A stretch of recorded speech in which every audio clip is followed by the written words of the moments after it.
losers are champions again.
It's Sunday night, 9 o'clock. Welcome to All Lacrosse Live.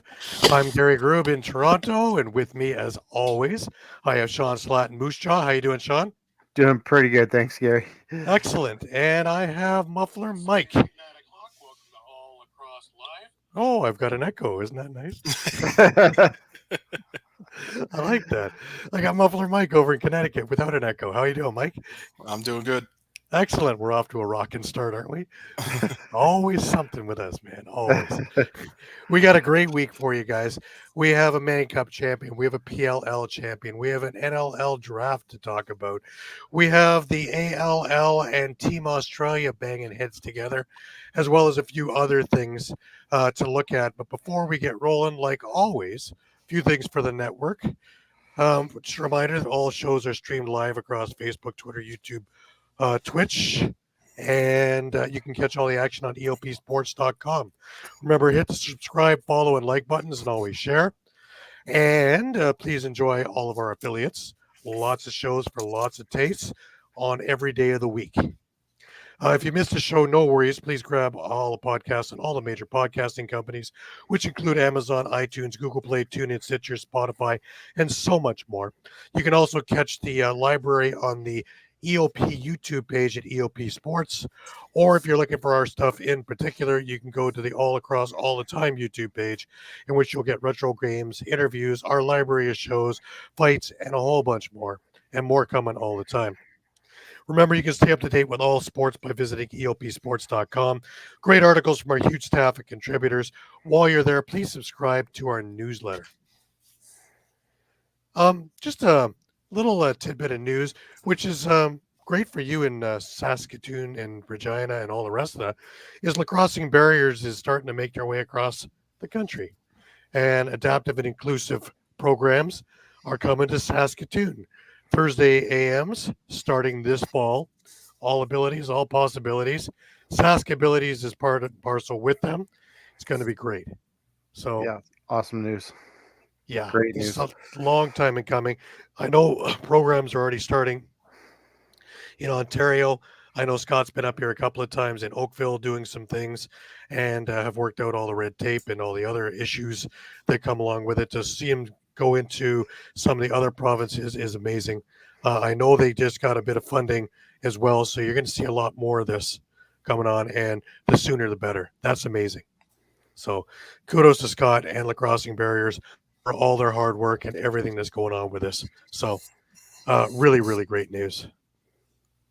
Oh, look, we have someone from Australia. Hey, welcome. Welcome. Thank you for Awesome. Thank you for tuning in. Good day, mate. All right. And while we're on the Australian theme, well, the ALL had a little friendly with men and women Australian teams that are going to the Worlds. And, to give you a rundown, last night over at the Memorial Arena in Brampton, the ALL All-Star Team won. They took care of Australia 22-12 in a very highly contested fight. Both teams look great, and it just ALL got the breaks and puts them in. Today, this afternoon, game number 2 went. ALL won that 21-6. The women were going as we were speaking. They were just finishing up their game. Australia was winning that game 15-4. So this is going to be a lot of fun. I think Australia, the women especially, are going to open a lot of eyes in Utica starting this Friday. Yeah. I will be there. I leave Thursday for there. I can't wait.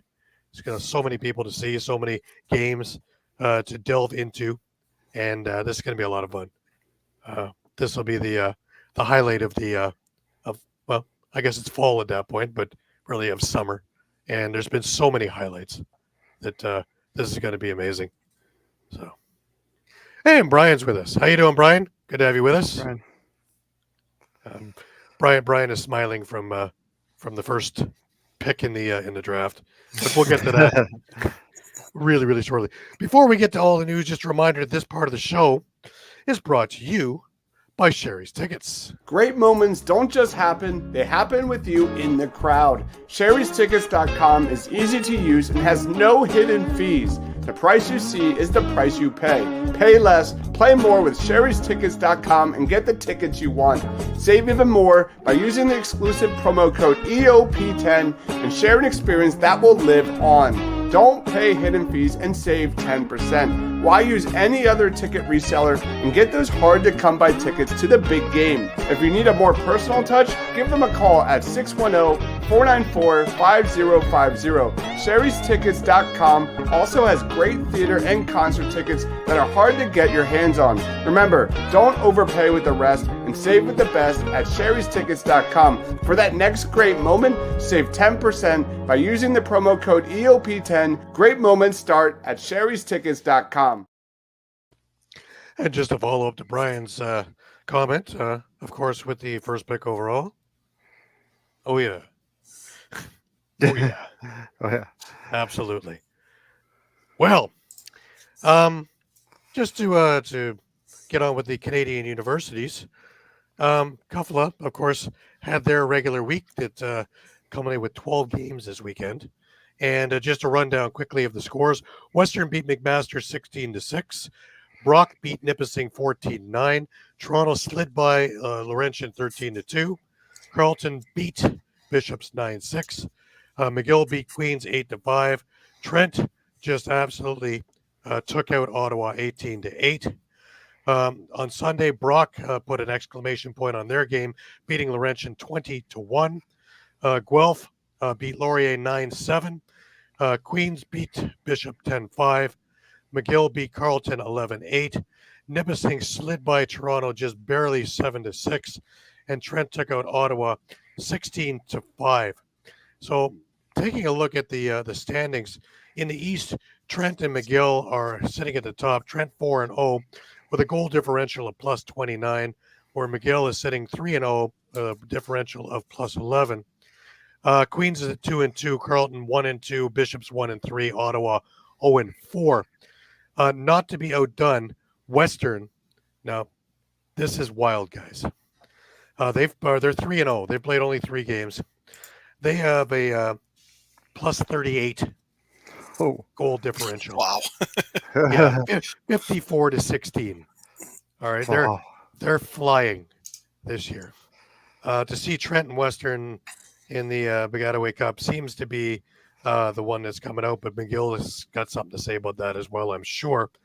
At the moment, Brock is 2-1, Toronto 2-1, Guelph 2-0, McMaster 2-1, Nipissing is 1-3, Laurier is 0-2, and Laurentian is struggling at 0-4. Stick with us, and we will have all the scores, all the other things. We'll also be adding women's to it. Plus, look for either Scott Fox or Tom Bolesky to come on and talk a little bit more about Begataway weekend and things like that as we near that weekend coming up in about a month and a half, the commissioner and assistant commissioner. So that's up and coming. That will jettison us into the Mann Cup. Now, of course, we had all the drama, and we had a resolution at the beginning of the week. And on On the 9th, the statement released was on September 7th, 2024, the BCLA submitted an appeal to Lacrosse Canada challenging the eligibility decision for Mike Messenger and Will Malcolm. Lacrosse Canada forwarded this appeal to Safe Sport, and both the BCLA and Lacrosse Canada subsequently decided to forward the appeal directly to Sport Dispute Resolution Center of Canada on September 9th. This afternoon being the 9th, the appeal was heard by Sport Dispute Resolution Center of Canada. Attendees included representatives from SDRCC, Lacrosse Canada, the Western Lacrosse Association, and the BC Lacrosse Association. After hearing all parties, the SDRCC ruled that Mike Messenger and Will Malcolm were eligible to participate in the Mann Cup effective immediately. That was big news. And they both made an immediate impact into that game. Now, did it do anything in the final result? No. But why don't we take us through? At this stage, it was 1-1, and we're into game 3 on Monday. And Shawn, I believe you had that game. Yeah, I had that game, and like you said, those guys were on the floor immediately after that decision came down, of course, and they did make an immediate impact. But it's, I think, in theme we're going to hear through the rest of the series. The Shamrocks came out, ton of energy, looked like a motivated team in the first period, came out with a 4-2 lead after the first. But then they almost seemed like they spent all that energy on the first period and just couldn't keep up with Six Nations. It was tied 5-5 after 2. And then Six Nations just kind of locked it down from there, blanking Victoria 2-0 in the third to take the 7-5 win. Doug Jamieson had the start for Six Nations with Chris O'Reilly for Victoria. But yeah, like we said, Will Malcolm had a goal and assist right off the bat of this first game with Victoria after being eligible. He had a goal and 2 assists from Chris Wardle. Casey Wilson, name you probably don't hear all that often. 2 goals and assists for Victoria, while Six Nations, he had a 4-point night, 2 goals, 2 assists from Dane Smith. Goal and 2 assists for 3 points for Travis Longboat, who had a outstanding Mann Cup. Randy Stotts, a goal and 2 assists, and a pair of goals from Shane Jackson. So again, Victoria looked great right out of the gate, but then just ran out of gas, it seemed. And it seemed like that was kind of the story. Yep. And they're up 2-1 at that stage. And Mike, game 4 went off, and Victoria really had to pull this one out in this if they had any hope in this series.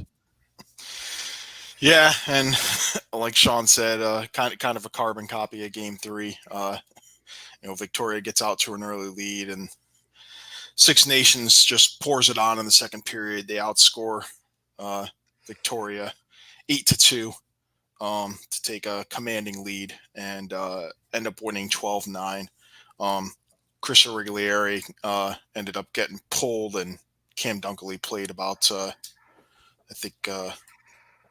over 20 minutes in the game. Longboat again for Six Nations, 3 goals, 3 assists. Shane Jackson had 4 goals and an assist. Big night for him. Dane Smith, a goal and 2 assists. Eli McLaughlin and Brian Cole, a goal and 4 assists each. Lyle Thompson, a goal and 3 assists. Warren Hill, 42 saves in the win. For Victoria, Matthew Gauthier and Clark Peterson both had hat tricks and an assist. Casey Wilson, 2 goals, 3 assists. Jesse King had a goal and 5 assists. Will Malcolm had 5 assists in the game. And Cam Dunkley finished with 32 saves in the losing effort in relief. Right. So at that point, now Victoria's down 3-1. Backs right to the wall. Hi, Eduardo. Welcome. Thank you for coming. Thanks for joining us. Game 5. And again, backs to the wall. And once again, Victoria jumps out to a 3-0 lead. And it looked good. And they had a lot of energy and they had a lot of jump. Patrick Dodds, Clark Peterson, and Matthew Gauthier. Two of those guys we hadn't heard much of from the series, Dodds and Peterson. And what a time for Peterson to start heating up when it was almost done. But, better late than never, correct? But the way this thing went, just like all things, Six Nations turns on the Jets. And goals from Lyle Thompson and Randy Stotts. And it was 3-2 after one. Victoria drew first blood in the second. And this is something that's been different than all the other games, because in the other games, Six Nations has just gone wild in the second period, taken a commanding lead, and more or less coasted in the third. Here, Victoria drew first blood just 6 seconds into the second period. And, all of a sudden, the Six Nations Chiefs are back in business right after that. And, you had Eli McLaughlin, Lyle Thompson, Shane Jackson, and McLaughlin again. And before you knew it, Six Nations was taking a lead in this game. But again, Victoria, showing that there's no quitting them, came back. Jesse King had a beauty. Clark Peterson with his second of the game. Casey Wilson. And we had a lead towards the Shamrocks again. They were fighting, guys. They were fighting. McLaughlin tied it up with about a minute to go in the period. But Chris Wardle, with 24 seconds left, came back. And Victoria held a slight 8-7 lead heading into the third. And there was a little bit of hope that they could pull this one off and we would have a game 6 over on the Friday. However, the one thing the Six Nations has always been good at is putting together runs. And, right from the immediate start of the third, Eli McLaughlin tied the game up with his fourth of the night, about a minute and a half into the period. Then Travis Longboat, Cody Jamieson, and McLaughlin with his fifth of the night basically put a stake in the heart of Victoria. With a couple of minutes left in the game, Will Malcolm got a goal, but Nongo Thompson and Steve Priolo into an empty net with just a couple of seconds left in the game. And this game finished 13-9. Shots on goal were tied at 43 apiece. Warren Hill and Chris Riglieri were your goaltenders. Players of this game were Mike Messenger for the Shamrocks. He had a monster game. He was everywhere. He was hammering guys. Also winning is just a ton of faceoffs. And Eli McLaughlin with a 5-goal night that just absolutely blitzkrieged the Shamrocks. What a night here. What a time he picked to have the night of the summer for himself. And the Mike Kelly Award for the most valuable player of the series went to Lyle Thompson. And, of course, there's Cody with the championship trophy. And let's just live a quick second of the trophy being awarded. We're gonna celebrate. Oh yeah, all right. Don't stop the dancing. One more time. We're gonna celebrate. Oh yeah, all right. And the celebrations went long into the evening, making it a long evening for everyone involved. It was a wet evening. There was a lot of champagne flowing all over the place. It was cool because what's fun is to see guys who are normally reserved really just let it go. And really a lot of fun. Congratulations to the Six Nation Chiefs, back-to-back Man Cup champions. What a couple of years John Tavares has had. Since he's taken over the head coaching job solely over in Six Nations and in Buffalo, he's only come away with 2 NLL championships and 2 Man Cups and 2 MSL championships. Not a bad little 2-year spurt, do you think? Not bad at all. Not at all. Yeah. Yeah, I would say that's perfect, wouldn't you? But again, one of the greatest lacrosse IQs going. This shouldn't surprise a lot of people. And of course, the rest of the coaching brass around there, Rich Kilgore and some of the other guys in there, just amazing. So congratulations to everybody involved. What a team. What a team. And congratulations to the Victoria Shamrocks, who played a hell of a series and really gave Six Nations all they could handle through most of those games. When you're playing an NLL all-star team, as it were, night in and night out, wow. So that wraps up all the Summer Ball championships and trophies. And off we go into, we have the PLL to come to, but it's going to be an interesting time in the off season and see what differences are going to happen. I know the Ontario Series are going to have a few new rule changes to make it a little more amateur, but MSL, WLA, this should be interesting, especially with the Tier 2 designation over to the West, and now with it being in the West next year. Can they break this slump? That's the thing. Can the West break this slump and win a Mann Cup? Because it's been years now.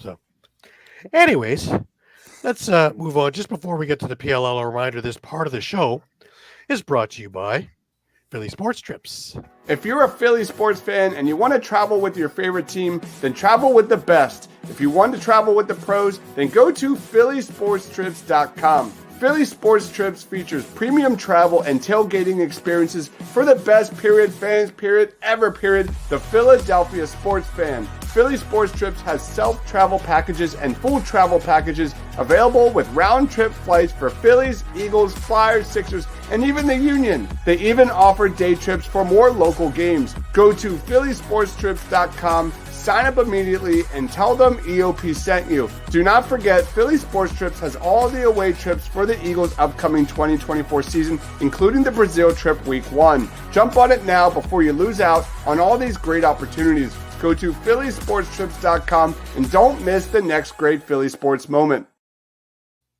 Absolutely.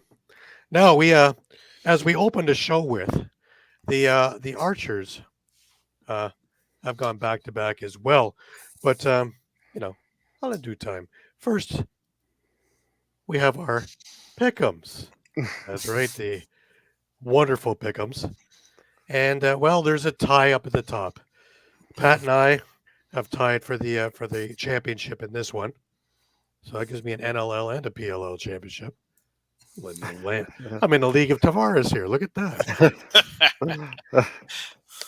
I don't have the hardware to go with it, though. Yeah, maybe I get a sharpened pencil or something. But the only one who went off the beaten path was Shawn trying I was playing the standings, man. I was playing the standings. He was trying to make it happen. Well, 6-0 in the second half was a good reason to go with the Whip Snakes. And, it looked good at the beginning. They gave me some hope. They did. I kind of put my head in my hands after the first 5 or 6 minutes of the game. But, Mike, you want to tell us all about it? Yeah, really. Oh boy, I mean, well, the way I see it, the turning point really came in the second quarter, and who would have thought a broken piece of equipment might turn the momentum here, but sometimes it only takes a little.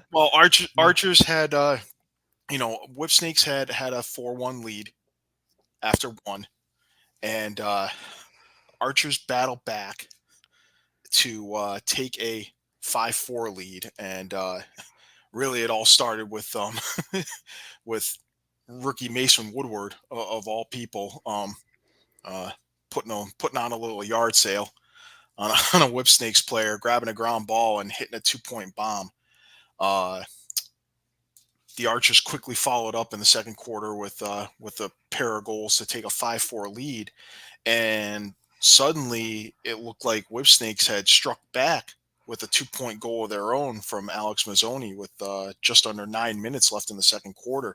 It appeared to count, and then the officials reversed the decision because as Mazzoni released a shot, the head of his stick came flying off. And basically because the piece of equipment, broke before the ball crossed the line, the rules basically stated it's a dead ball due to a player safety issue, and the goal was disallowed. And after that goal, the Archers went and outscored Whipsnakes 7-4 down the stretch. They end up winning 12-8 to go back-to-back, like you said. So, yep, that's the final. And for Archers, Mac O'Keefe had a hat trick. Matt Moore, who did end up playing, we weren't sure what his status was going to be after he got flagged for a high hit in the semifinal game. He finished with 2 goals and an assist. Trey Leclerc had a pair of goals. Connor Fields, Grant Ament, a goal and an assist each. Mason Woodward, the 2-point goal. Dyson Williams, a beautiful goal in close with about half a second left in the first quarter for his only goal of the game. And Brett Dobson following up that insane performance from last week against Chaos with 17 saves. Pretty much shut the door, really. The last 3 quarters just allowing 4 goals over the last 36 minutes of the game. For Whipsnakes, Ryan Conrad had a hat trick. That's actually his 3rd straight championship game with a hat trick. The previous 2 years, he had hat tricks for the Water Dogs in championship games. Adam Patois had 2 goals. Matt Rambo and Zed Williams, just a goal each. So that kind of hurt their chances. And as we'll see when we go over the awards, TJ Malone, who won Rookie of the Year, he finished with 4 assists on the night. Brendan Krebs, 12 saves, and Joe Nardello was 14-22 on faceoffs with an assist. Here's another statistic for you, Mike. Is the Whipsnakes on the penalty kill were perfect. I believe that was for the season. That's incredible. Yeah. Yeah. Especially at this level and in the playoffs and all the other. That's incredible. Yeah, and I believe they led the league in run-out rate too, after missed shots. Right. Backing up and following up balls that are going out of bounds to retain possession. So, well, you could see that even in the first couple of minutes, man. These guys were diving. Oh, yeah. Like full stretch out diving just to get possession. Yep. Yep. You gotta make the most of your possessions. And, obviously they didn't come away with their 3rd trophy overall, but I think you got to give credit to Jim Stagnita for the way he drafted guys this past offseason and the way he pretty much rebuilt this team. Well, they expected a rebuild. There was no rebuild. This thing was full go. And with injuries, it actually helped them because with a couple of moves, and that's the thing where Levi Anderson's a big thing there, right? And where they are now with this young team, they're going to be a good team for a while now. They're going to be a team to look out for in years to come. Oh yeah, this is going to get very interesting in this league because every team is strong. Like Water Dogs had an off year, but really, one bounce this way or the other way, and they could easily have been in the playoffs as well. So, Yep. Well, you alluded to the awards, and of course they came out this week as well. So let's go through them and see where it all wound up. Here's a surprise: the PLL MVP. Look, it's Jeff T winning the Jim Brown MVP award. Boy, oh boy, who would have thought that? Somebody who doesn't know anything about lacrosse. Could have picked He up only smashed records this year. by the halfway point. He Yeah. smashed records. The rest of it was just gravy, And but he showed just how dominant a force he can be when he has teammates that he can play with. And I have a feeling that we're going to see part 2 when Ottawa gets rolling in the NLL, but we'll get to that in a little bit. Moving on to Mike's favorite, the rookie of the year, who everybody thought was going to be Brendan O'Neill. However, TJ Malone is your rookie of the year for the Whipsnakes, and what a deserving player he is. And man, he had a great day today too. Yeah, I can't. I'm not going to argue with that. I mean, 3rd overall in points as a rookie. That's pretty impressive, Yeah, that's right impressive in my eyes. And, basically coming out of nowhere, because this was, anointed to Brendan O'Neill. This was almost on a, coronation pillow. And he just went, nope, that's mine. And he earned it. Honestly, I mean, he was a big part of that 6-0 run in the second half. Yeah, and I think it came down to a matter of consistency, which is kind of the point I'd been trying to make over the last third of the season, was that I just wasn't seeing the consistency out of O'Neill, right? That everyone was kind of expecting, they would see week in, week out with the Outlaws, but well deserved for Malone, and I certainly think it's going to fuel O'Neill for next season. I'm sure he's not happy with maybe the way he played down the stretch and the way the Outlaws kind of, maybe gave away the West title, and then, kind of faltered, at the end against Whipsnakes in the quarterfinal game. So. All right. We'll move on to the coach of the year, and it's Mike Bressler. And really, you can't argue. You're taking a team that went 2-8 and made them into this juggernaut, and really, but for a little bit of a snafu in the fourth quarter of their semifinal game, were they going to the finals.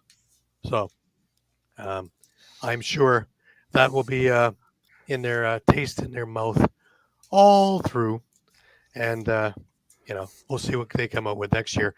Be interesting to see with some of these players not in the lineup when the tournament goes in February, how Atlas does.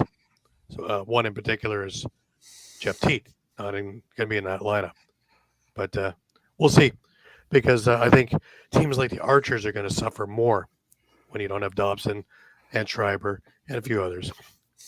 But again, another kick at sixes in February towards getting it right for when the Olympics hit in 2028.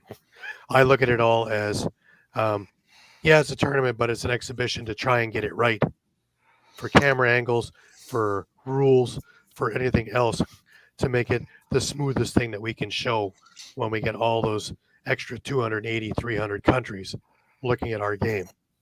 And again, I's dotted, T's crossed to make sure that the first impression is a great one and a lasting one, because that will jettison us into where we have to be the fourth big sport.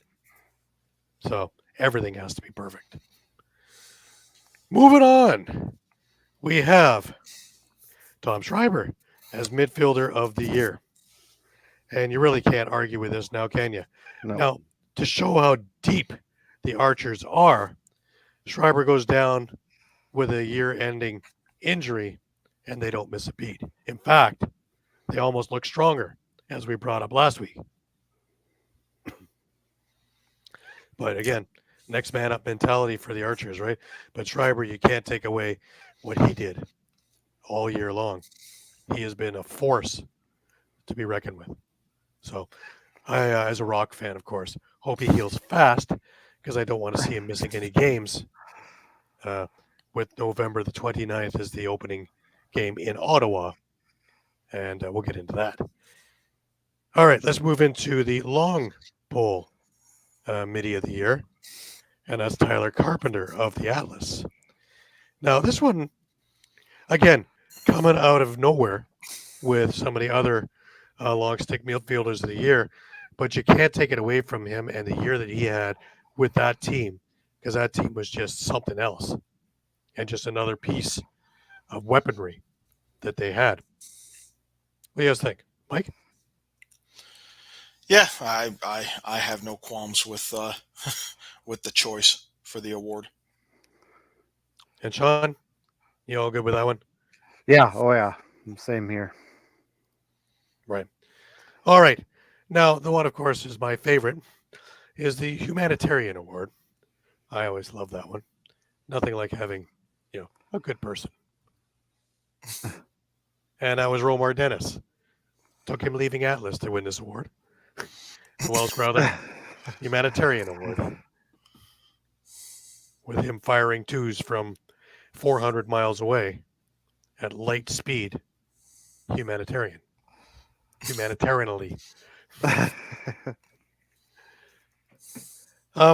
The next one is a little bit more down our pipe here, is PLL leadership.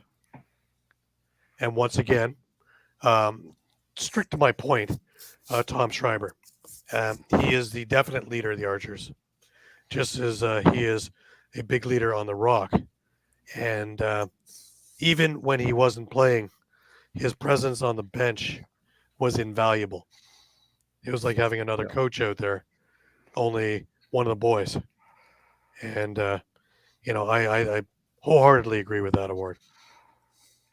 Yep, completely.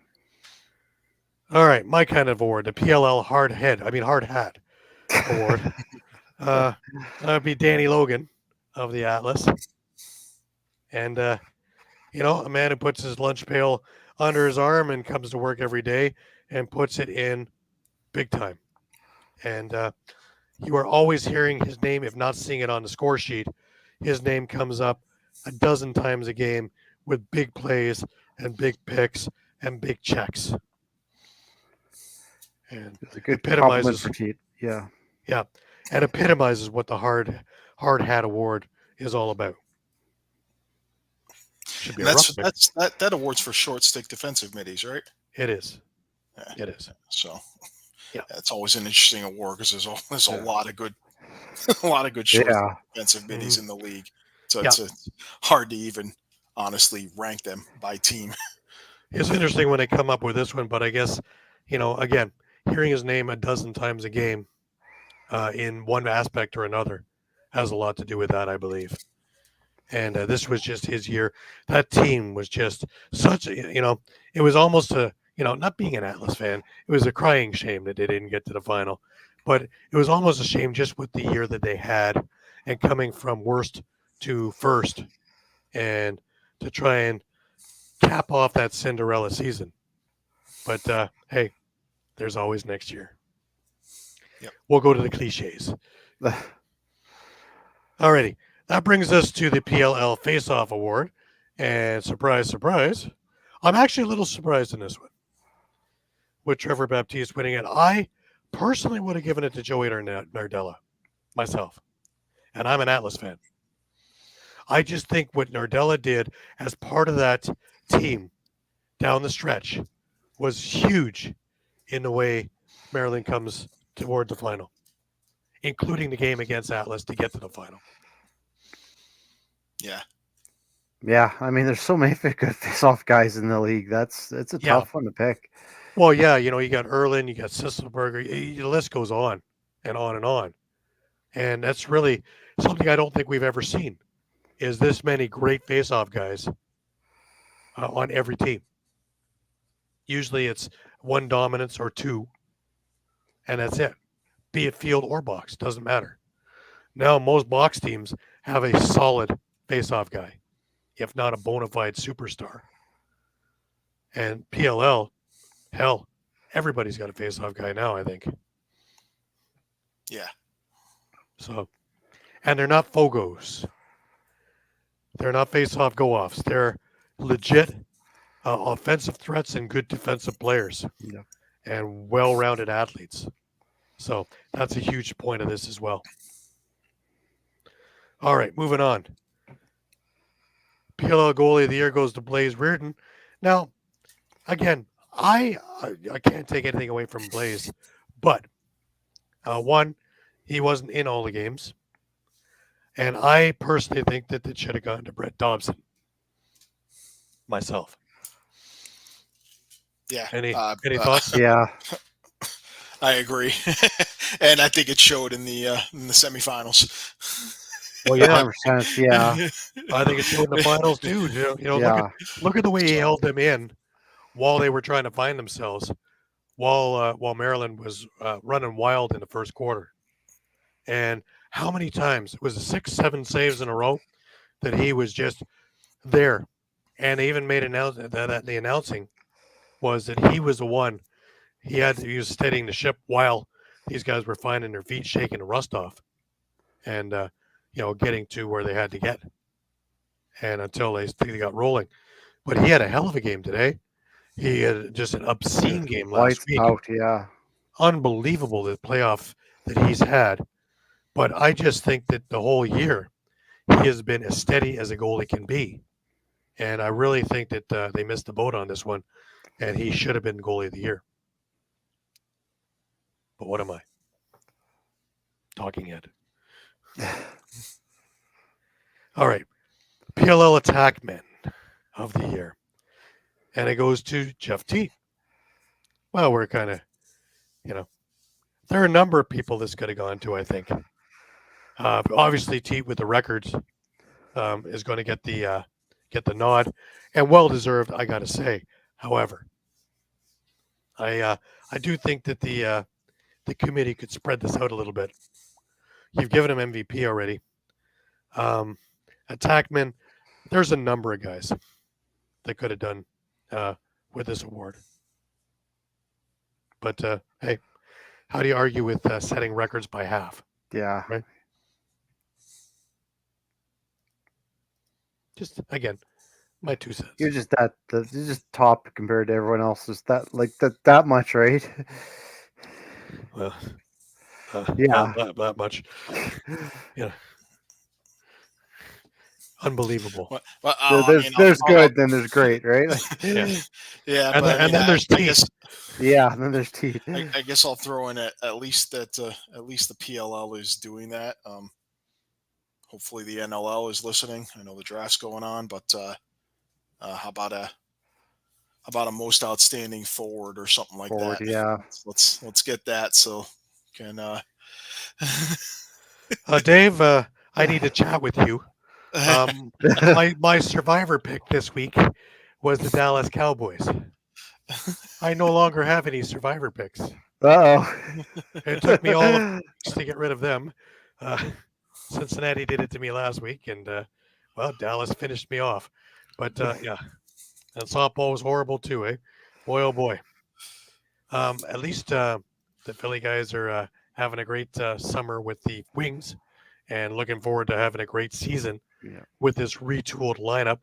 And if you have a chance, go to PM in the AM and re-listen to the interview that Pat and Mike did with Paul Day. And I have to admit, I really enjoyed it. I think they did a tremendous job with Paul. And Paul was very, very succinct on exactly what he wanted to do and how he was going to do it. And really was terrific. Even gave me a shout out. But hey, that was great.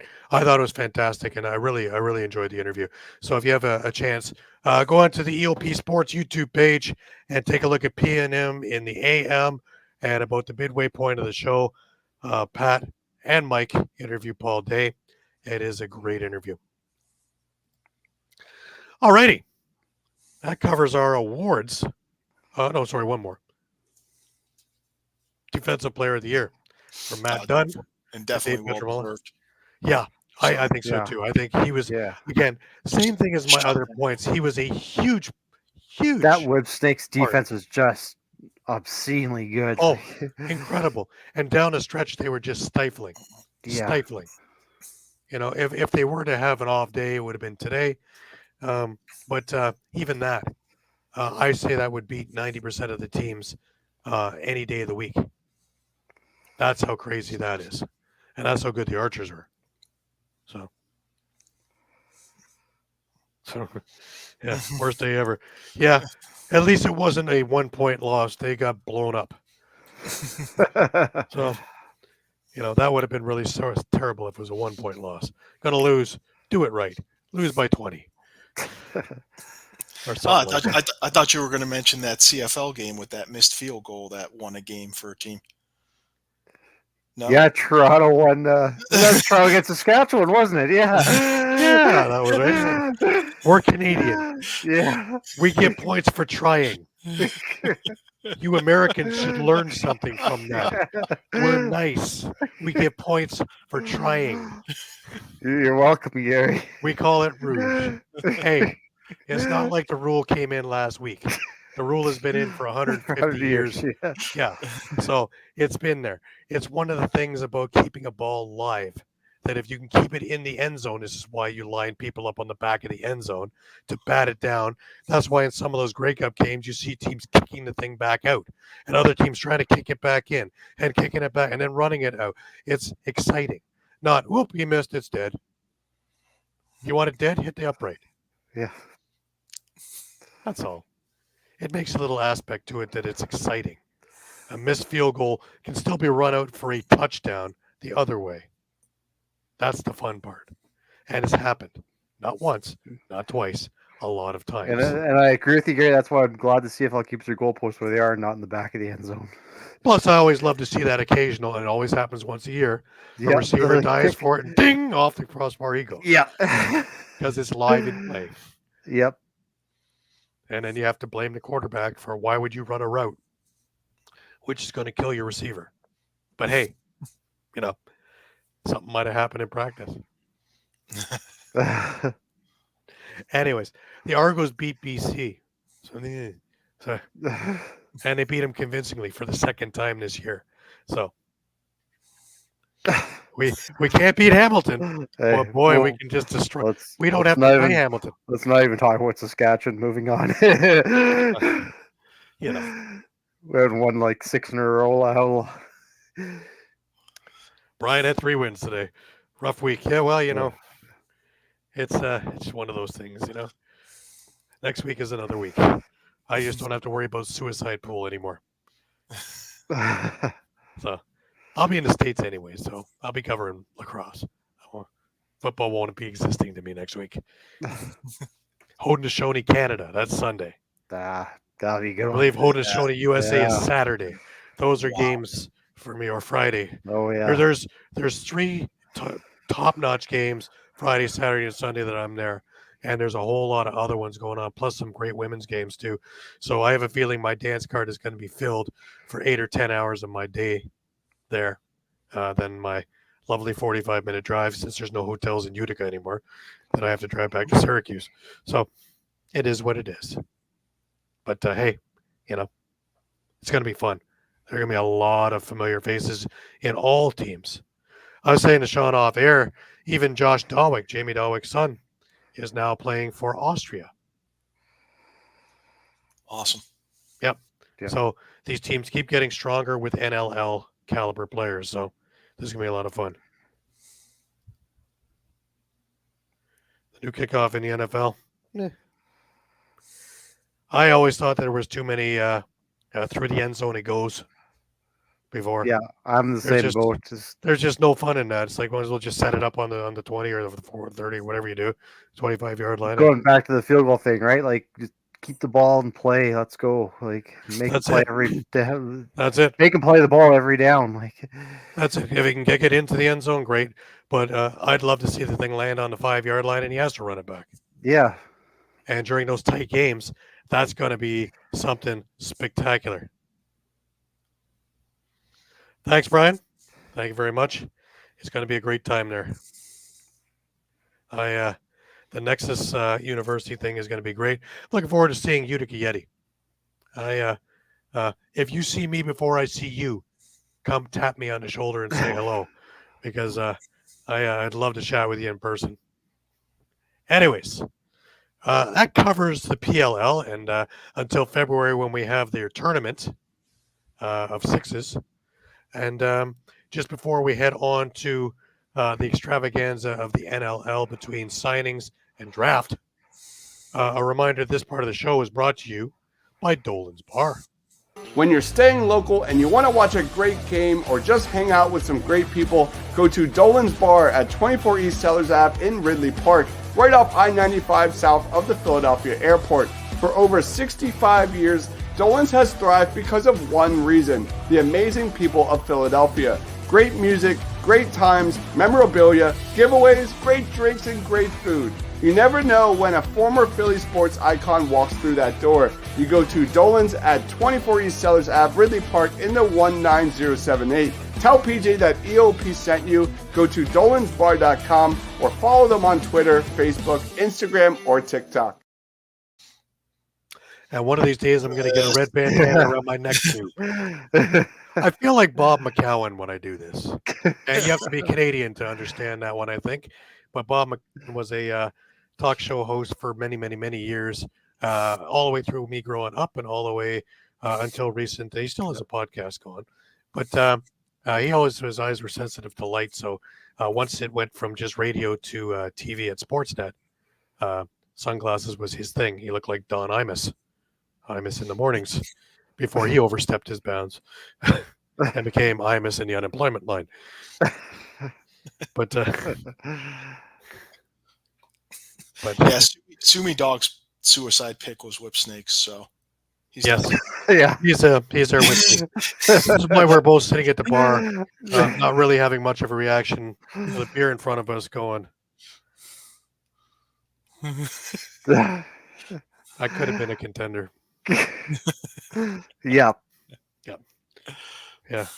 That's a Water Dogs look of this year. Now, just to get this out of the way, I believe that this team is going to be heard from a lot this year. The Warriors are going to be an elite team.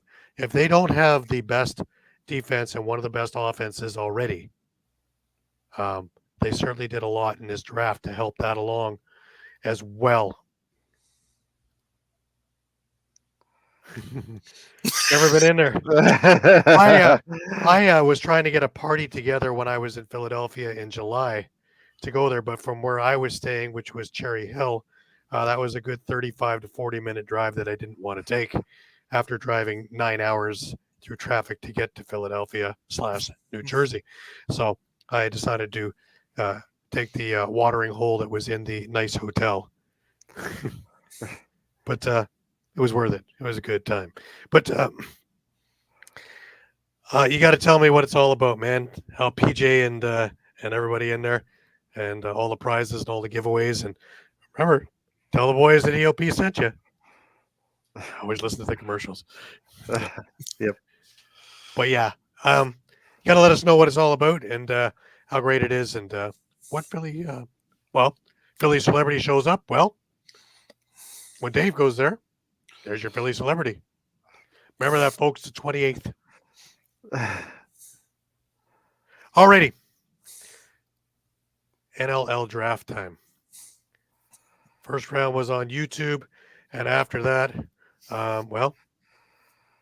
you have us. And let me get us up to date here, and in a second, I will get it shared to you. But not a lot of surprises in the first couple of picks. However, there were some interesting picks a little further on into it. Brendan O'Neill goes first, followed by Sam English, which was no surprise to anybody. Sam English, of course, already plays for the Oakville Rock. So that seems to be the tip-off that they're coming here.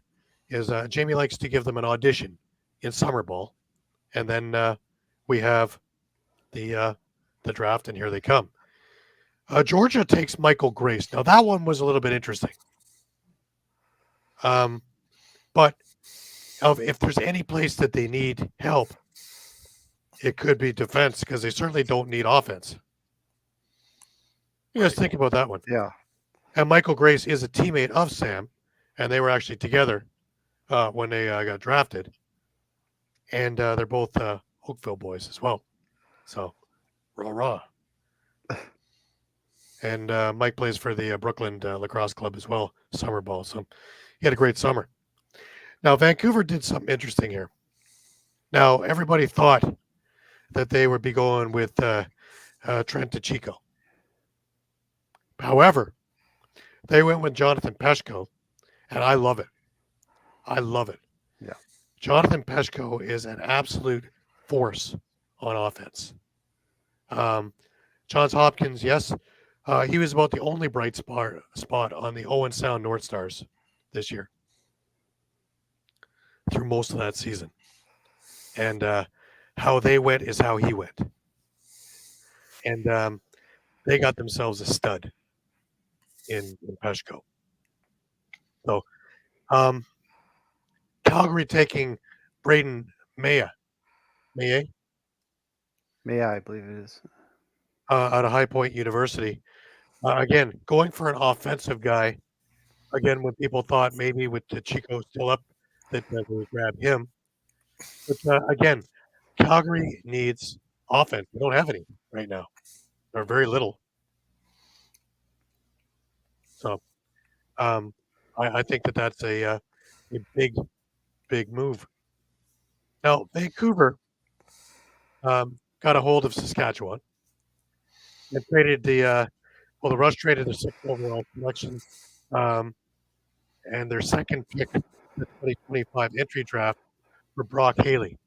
This shows you how big Jonathan Peshko is, that they don't need Brock Haley, who, by the way, also had a monster summer, both in Senior B and Senior A.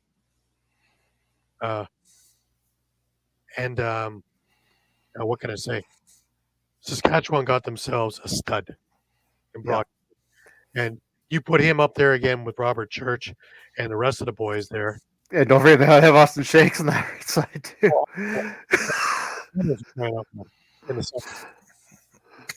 Let's also not forget Triolo. Let's also not forget Ryan Keenan, Kuznetsnikov. It goes on and on and on. Yeah. And he's a whippy boy. I mean, Keenan's. You know how Keenan loves his whippy guys, right? Like absolutely. Yeah. Absolutely. My ears perked up as soon as I heard that. I was like, yep. Yeah. The evil genius is back at it. Now, Vancouver, of course, with that went with an absolute. This guy is a tree. This guy is an absolute. He reminds me of Challen Rogers. Remo Shinato out of Coquitlam. Malowski knows him real well, coached him. And again, just won a Minto Cup, and is an absolute stud on defense. And big, wow. And like they said on the broadcast, someone that big shouldn't be able to move that fast. And I just think that the wheels were spinning for both Keenan and Malowski. And look out. If there were divisions, you just saw the front two runners. Now there's not. So take a look at the West will have something to say this year when it comes to the top spots, in my opinion. Yeah. We move through and Buffalo picks up a couple of guys. Now, Buffalo has an interesting, I wouldn't say dilemma, but I would say an interesting situation is that they, of course, have brought back most of their championship team from the last 2 years. So there's not a lot of spots available. So what do? You get guys who don't need to be in the first year. Lucas Nielsen and Luca Giovanni. They both are guys who can take a year of seasoning. Practice squad. Again, they're university kids. And they will be able to learn the systems and take a look at who they're going to be learning from. Some of the greatest players that the game's ever seen. And when you're talking about a guy like Lucas Nielsen, you're going to learn from like Josh Byrne, who is from your neck of the woods and came Lucas up the same way. I was going to say Lucas has a lot of upside. He was MVP, wasn't he? I believe he was so, yeah. MVP of the WLA the juniors this year. I He's think he gonna be spent some great. time. I believe he spent some time up in WLA as well, and he played really well when he did. Yeah, So he's got a ton of upside. I really like that pick by Buffalo. yeah, and he's a hell of a scorer, but he's also a big body that likes to bang. Yeah. And the Bandit Land's gonna love him, absolutely love him. And we move into San Diego jumps in here because Georgia traded the 9th overall selection to them in exchange for the first round selection in the 2025 entry draft, which is interesting. Again, Georgia doesn't need a whole lot of things here. So for them to get rid of this and pick up something where they might need it a year down the road is not a bad idea. And again, as the wheels spinning in Arlotta, Eddie Como, Sean Ferris, all these guys there. So San Diego takes Trent DeChico. And, well, they are building a pretty strong defense. And, guys, they actually have somebody that is young What? to knock down the age limit on the team. You don't say. I was actually surprised that Chico dropped that far down. Well, you take a look at the other guys and the needs. And I told you guys this before, is with that dispersal draft, needs changed. Yeah. Yeah. Guys who needed defense didn't need defense because they picked it up. Philadelphia didn't need defense. Look what they've done. They've realigned their entire structure. Well, even I think with the rush, if they hadn't picked up Hossack, they probably wouldn't have traded that number 6 pick. I don't think it's so much that DeChico dropped. I think that there were other needs ahead of him. You take a look at what Vancouver took. He took a homeboy that Malowski knows very, very well. The surprise one, I think, was Calgary, where I thought DeChico was going to go to. Yeah, because Mayo was kind of off the board a bit.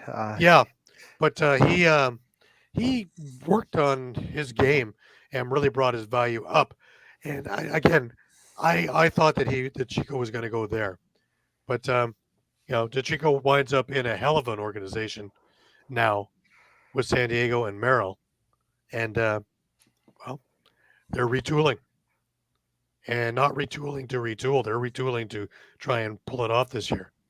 So that's the third Western team that really is turning my head on. Holy smokes, these guys are going to make a lot of noise. Calgary gets Jack Follows, and I like this pick. Jack Follows is a heck of a player, great player at Cornell. He had a good summer with Oakville, and a great defense. And again, Calgary, depleted as they are, need good young talent that they can sign for 3-4 years and really push them along. And this is your guy. And I think with a Phil Sanderson there to help things along, he's going to learn from pretty good tutelage there. We move to number 11 in Georgia, and they take Alex Bean. And again, I don't know much about Alex, but Loyola, hell of a university, good all-round player. But again, the needs on Georgia is different than, say, a needs on a Calgary. Their depth is big. So if you take a guy who's not quite ready, it's not going to be the end of the world. Where if you take a team like Colorado that's retooling, or a team like Calgary that's in depletion, they're going to need guys right away. So moving on, Toronto takes Jake Darlison, Whippy Warriors, Minto Cup winner from a couple of years ago. Great pedigree. Transition player. He's going to move right along with there, and with the likes of a Latrell Harris, really, really help things along. Because, you're not going to see Sheldon Burns do that kind of stuff much anymore. So this is one that's, I like it. Fast kid who has a lot of move and is a good defenseman to go with it. San Diego takes Robbie Turpin, number 14. A good Canadian boy there. Simon Fraser University. And a Coquitlam Adanax Minto Cup winner. Yeah. Good pedigree as well. Buffalo takes Taylor Dooley, Toronto Beaches. And again, what a great program. And he's come up through there. Big stay-at-home defenseman. And another pick that I really like, Saskatchewan at 16 with Mattaccioni, Snake Island Muskies. He had a great President's Cup.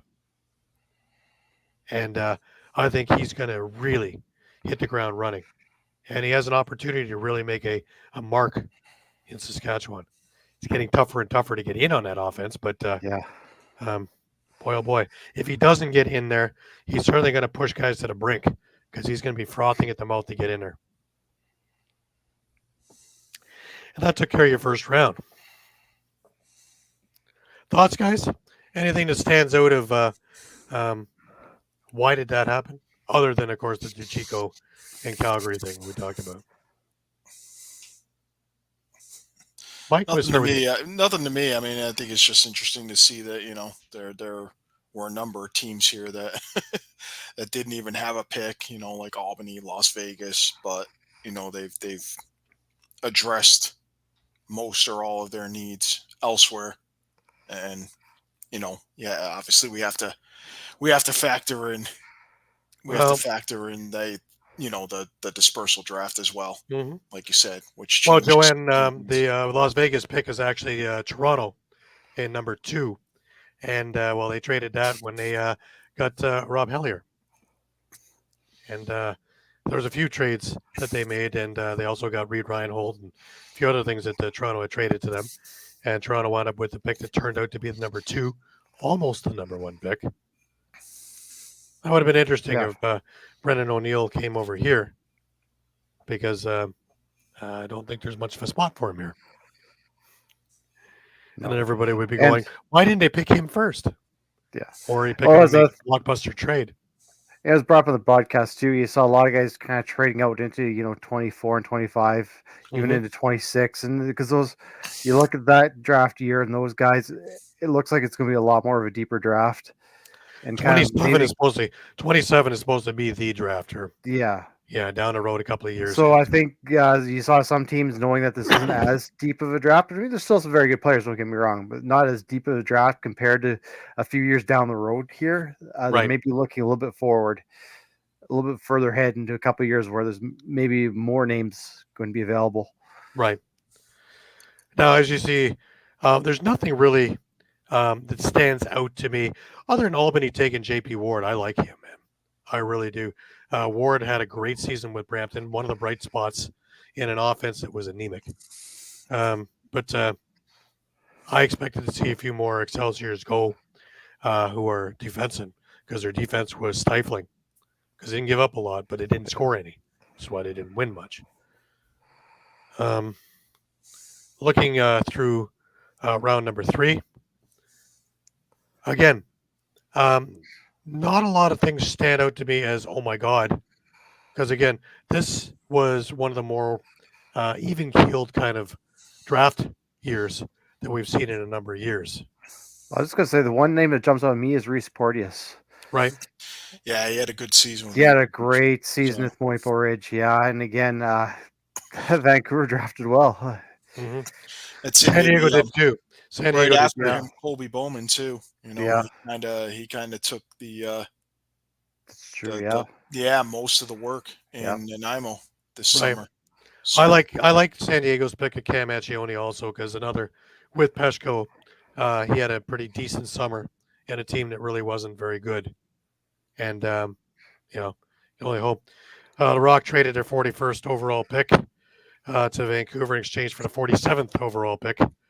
And, let's look over there and see what that became. Well, let's refresh. There we go. It became Landon Sinfield of Akwesasne. But, again, at this stage, it's going to take almost an act of God for a lot of these guys to come into the lineup. Because by the time you're through rounds 1, 2, and 3, that's the big name, big meal players, shall we say. There's nothing on this list here of the 4th round that stands out to me. Maybe Angus McDonnell out of Mimico. But nothing really that stands out going, wow, that was the guy. We've made it about halfway through the 5th round. We will have everything up from this draft when it's done, and we will move on from there. But chime in, if you will, what your thoughts are on who won this draft. Who came away a big winner? We should probably know. So any picks that Panther City still had for this draft were vacated. Yep. But any picks that were sent to other teams in trades for this year stayed honored in place. Yeah, and basically were left, based on finishing positions, right, in the standings from this past season. So, all right. Just before we get on to NLL signings, just a reminder: this part of the show is brought to you by Cherry Injury. If you get hurt at work, in a motor vehicle accident, personal injury, or affected by criminal law, you call David R. Cherry of the Cherry Firm. Cherry Law Firm is here to fight for you and get what you deserve. Cherry Injury Law is a dedicated, well-established personal injury law firm built on the promise of aiding the seriously injured throughout the state of Pennsylvania. If you have been seriously injured in the state of PA by the negligence of another, and if you have questions for a Westchester or media personal injury attorney, please don't hesitate to call. Call 610-565-0300 or go to cherryinjurylaw.com. Let David R. Cherry fight for your right. And again, that number is 610-565-0300 or go to cherryinjurylaw.com. Absolutely. Now, there's a number of signings here that were wow, and a few trades to go with it. Why don't we start back on Monday? And of course, the big bombshell came that we had already heard about. That Austin Shanks signed a 2-year agreement with the Saskatchewan Rush. We alluded to that a little bit earlier, Shawn did. And that's big, eh? Yeah, like we mentioned, now you look at that right side of the church: Shanks, Dodds, Triolo, Kozevnikov. You still have Zawada, who's unsigned, and then we just found out Brock Haley's coming over. Yeah, that's an interesting problem to have. Up, yeah. Yeah, there's going to be a trade coming somewhere. Yeah, because at least when you look at that left side, you still have Mans, Keenan, Clark, Walter. Levi Anderson is your draft pick, who's still unsigned as well. I mean, he's probably just waiting for the PLL season to wrap up here, so I wouldn't be surprised to see that one coming down the pipes not too long. But they could probably use a little more depth on the left side. But, man, they loaded up. Oh, yeah. Now, well, let's see with one of the 5 goaltenders they have and see who's going to hold on and right that ship. Yeah. All right. San Diego signed Bradley Maxwell to a 1-year agreement. Rochester signed Tyler Halls. That's a big one as well. Steadfast back there for 2 years. I like what Rochester's doing. Very silently, they're building a really good nucleus in there, both offense and defense. Yeah. They are a sturdy team. And like was brought up last week, if Ryland Hartley can stay healthy, they are a real tough team, night in, night out. Now, Philadelphia signed a number of guys. Jordan Sturos, Nick Ellerton, Holden Patterson, Tristan Kirkham, and Riley Ford to 1-year agreements. Like Paul Day said this morning, just retooling, bigger, faster, stronger. And exactly what he said is what they're doing. Big signings for Ottawa, signing Riley O'Connor and Josh Courier, 1-year agreements, the backbone of that team with Teed. Simple. Yeah. Rochester made it official and signed Josh Medeiros. And again, love what they're doing. I don't see a weak spot on them now if they stay healthy. They have a great offensive thing. They have great goaltending. They have solid defense and a good transition game now. If Reese can stay healthy with Medeiros, man, there's going to be a lot of action in Rochester. You guys should be very excited about the team you have. And young. Not over the hill and not rookie. Like they're in the right age group to really, contend for a couple of years. It's going to be a really exciting year. This is going to be any given Saturday, if we will, because anybody can win. All you guys liking to bet, it'll be all right. It's Ottawa today. Our pick'ems could be interesting. Our pickers are going to be wild. We could actually be like, we could be muffler territory for most of this year. Mike will win with a 33%. All right. Moving on from there, Ottawa signed Colin Sharkey to a 1-year agreement and placed him on the active roster. Vegas Dogs signed Jonathan Donville. Now that's big too. There you go. Yeah. That was huge. One, to get him. Two, to add that to him. They all of a sudden replaced the Rob Hellier loss. Just like that. Halifax traded Eric Fidel to Albany, so the retooling is happening there in exchange for a first-round pick in 2026 and a conditional pick, fourth-round selection in the 2026 entry draft as well. Buffalo traded Brandon Robinson to Rochester, so they get bigger and stronger also for Thomas Whitty, who really was having trouble getting in the lineup. I don't know how much luck he's going to have getting in the lineup in Buffalo either, but we'll see. Calgary had signed Justin Morgan to a 2-year agreement, placed him on the active roster. Rochester signed Connor Fields, Chad Tutton, and Ian Lord. So we got a lot more veteran leadership on defense as well as the youth. So tell me Rochester isn't bigger, stronger, tougher. And Tutton doesn't have to. We talked about this before. Tutton doesn't have to have that leadership role that he had or was supposed to have in Philadelphia. He can go back to what he was doing in Georgia and doing a little bit of transition, doing a lot of banging and bruising, being a big body. And, Ian Lord, the same thing. And with this kind of depth, they don't have to play every game. That's another big thing with the veteran bodies, is they don't have to play every single game.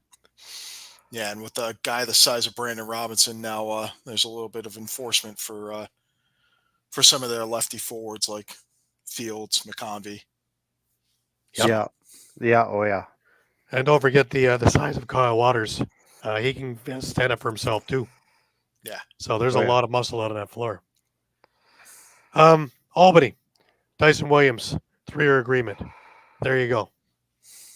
The rich got richer. Yep. Now it's official. Yeah, that's going to be wow. They're a hell of a team. Yeah. That's one hell of a team. Quite the left-hand side there. You've got him, you've got Fennell, you've got Ethan Walker. So, Clarkie's got himself a hell of a team. Yeah. Oh, yeah. And then you got Simmons and Kurtz on the right-hand side. So, let's not forget about Paulus. Let's not forget about Sterling. There's all kinds of things going on in there. Yeah. Yeah. And then, of course, if you do make it through all that, you had Jameson in net. And Kidd coming up.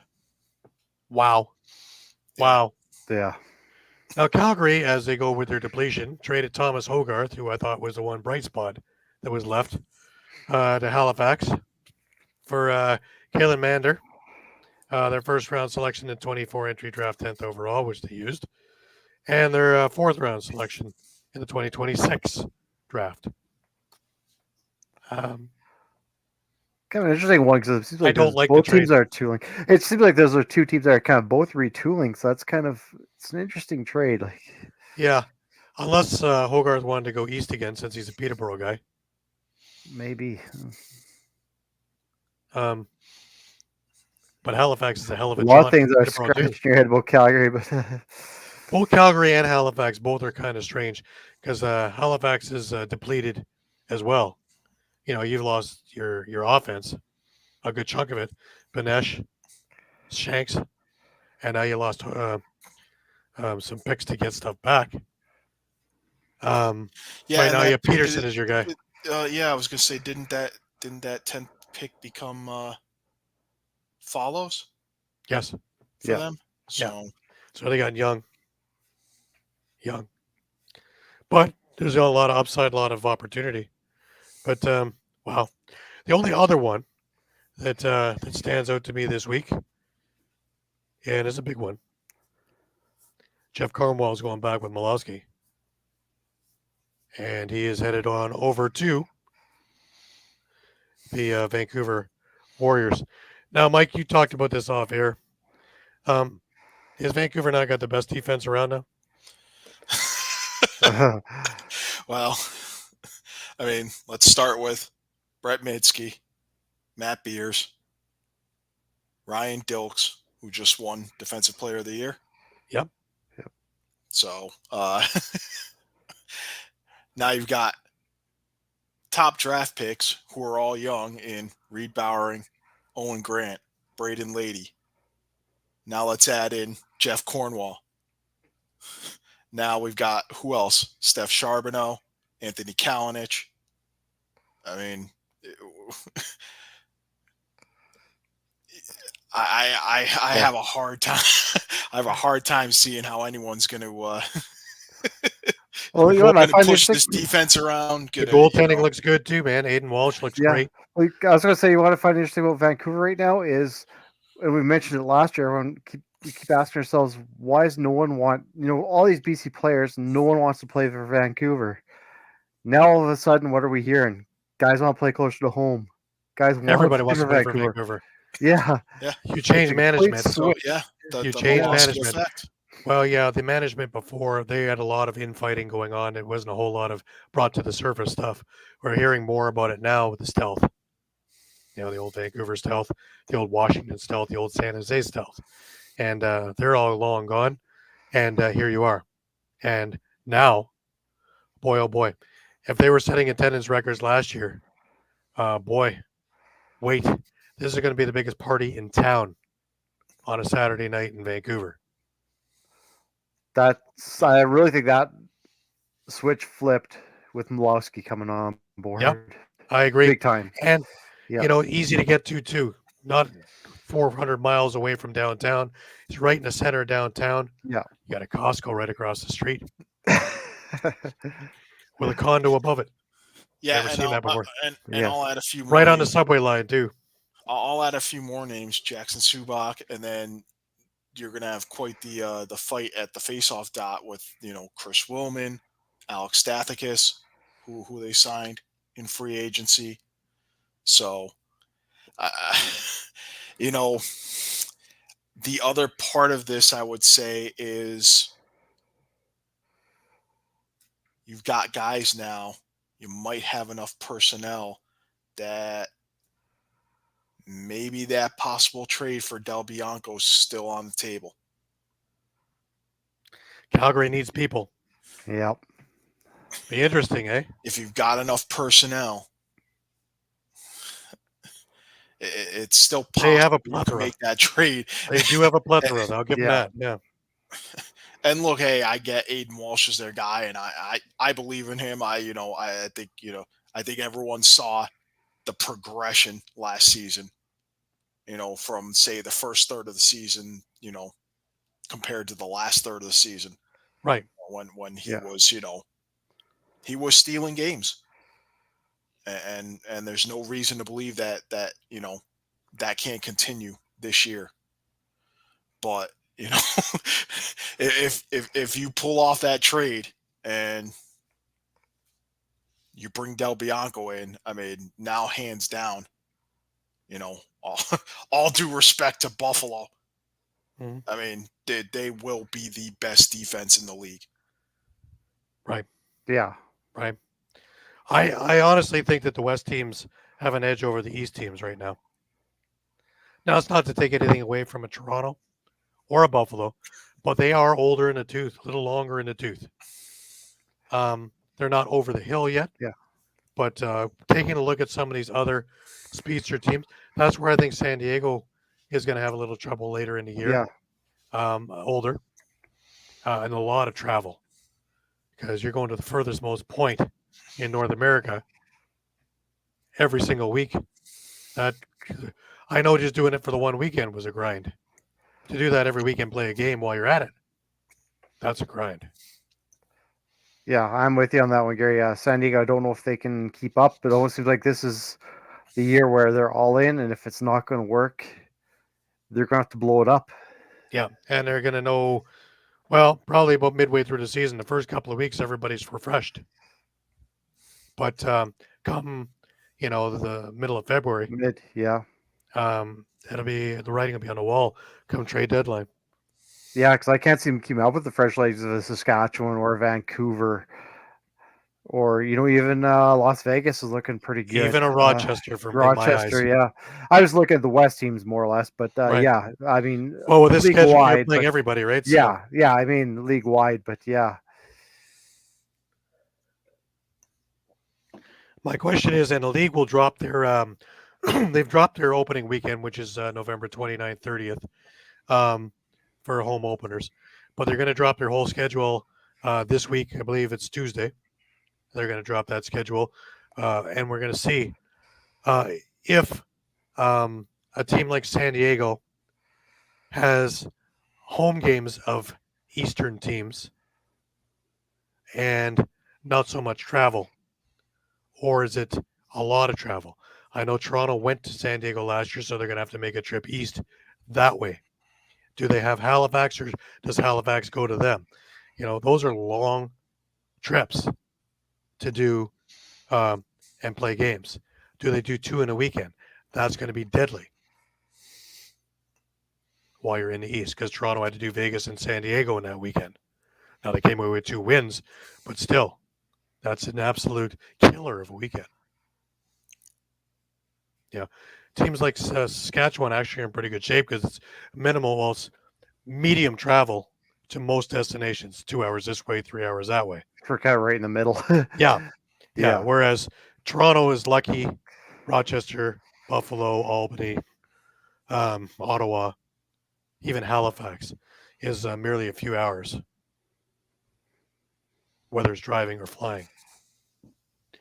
Then you got, of course, the Vancouver, the Vegas, the San Diego trips. But the Vegas and San Diego were last year, so they're coming here. I think the only one really far west is Vancouver. They go to Georgia, which again is, in a sense, that kind of distance. But I think Albany comes here. So I think it works conducively to Toronto, where they don't do that kind of traveling, because that's going to be the grind. Keeping guys healthy and through travel. So just food for thought. We will have that schedule as soon as it comes out. We will have it posted. A reminder that we are on Facebook, we're on Twitter, we're on YouTube, we're on Twitch, we're on Instagram. Please check us out on all of those different aspects and all those different media outlets, because we have different stuff going on every one of them, and different points and different things and different people adding to things from all the different aspects. And we want to get you as well rounded as we can. Facebook, please come back, check with us 2, 3, 4, 5 times a day. The news is always changing. We have our thumbs on the pulse of the situation, always. We are your Costco of lacrosse. We are your one-stop shop for everything that you need to be well-versed with anybody. And we take great pride and great privilege in being able to do that for you. Our team here, in my eyes, is the best in the business on getting everything done, covered, and getting as much up-to-date inside information as we can for you. We're all constantly on our messaging, getting in with our contacts to get as much information as we can from everywhere so that you're up to date at all times. That brings us to last words. Shawn, let's start with you this week. Any last words? Oh man, we just got through the championship season here, but man, there's still a lot of big names up in free agency, and I don't think we're nearly done yet. And like we're talking about trades too, there's some big names like Del Bianco, who we know aren't signing in Calgary or where else, who are still up on the trade block. Right. I think we could still see some fireworks in the coming weeks. Absolutely. I don't think we're going to wait that long either, because there's still a number of really big names that need to go somewhere. Mike, last words to you. Now, congratulations to Archers. Congratulations to Six Nations. Congratulations to anyone who got drafted to the NLL tonight. And, looking forward to to seeing how some of these teams are shaping up once free agency's done, once we kind of get a little closer to training camp. Right. Me personally, one, I'm looking forward to the schedule dropping this week because I can't wait to see where I'm going. Gonna map out my travel schedule and how many miles or kilometers we'll be putting on the cars this time around. The other one, of course, is the World start this week, Friday. I will be over Thursday into Syracuse and then waiting to get into Utica early Thursday morning because it all starts 10 o'clock in the morning. If you are interested, if you go onto the World Lacrosse, either their Instagram page or their website, they'll tell you that they have deals. I believe it's $49.99 US to get all the games, every single game of both men and women lacrosse stuff. If you want to go in packages, the playoff package is $17.99 for 8 games. Pool play is $12.99. And I believe that is that's for women's, and for men's, $19.99 for the pool play, 46 games, and $19.99 for the playoff package, which is 12 games. All U.S. funds, of course. So, but $49.99 to catch everything. That's about 70 Canadian conversion, depending on the day. So, if you are a lacrosse fanatic like we are, that might be worth looking into. Still, that's not bad. That's not bad for the amount of games you're getting. You got 130 something games, 122 games, something like that. That's less than $1 a game. Yeah. See if you can get anywhere for less than $1 anywhere now. So definitely worth it. And there's going to be some bang off games, I'm telling you right now, and off the beaten trails.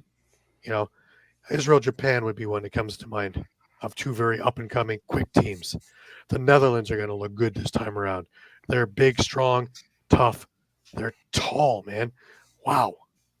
The Dutch team. And of course, the usual favorites of the Australias, the Canadas, the Haudenosaunees, the U.S.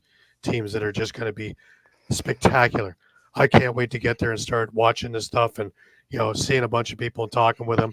I can't wait meeting up with one of the referee in charge, with of course Bill Fox, Kevin Forrester, and some of the guys there, as well as meeting up again with some of the guys from other teams that I haven't seen since San Diego, and the World's there. So it's gonna be exciting. But anyways, until we meet up again. I won't be around next week. I'll be in Utica, obviously. Stick around for us, and we will be back with all the information. But please make sure you're visiting all of our social media for all the up-to-date stuff. For Shawn Slaght over in Moose Jaw and Muffler Mike over in Connecticut, I'm Gary Groob in Toronto, wishing you the best of weeks. Have a great weekend until we meet up again. Keep your stick in your hands. Take care, everybody.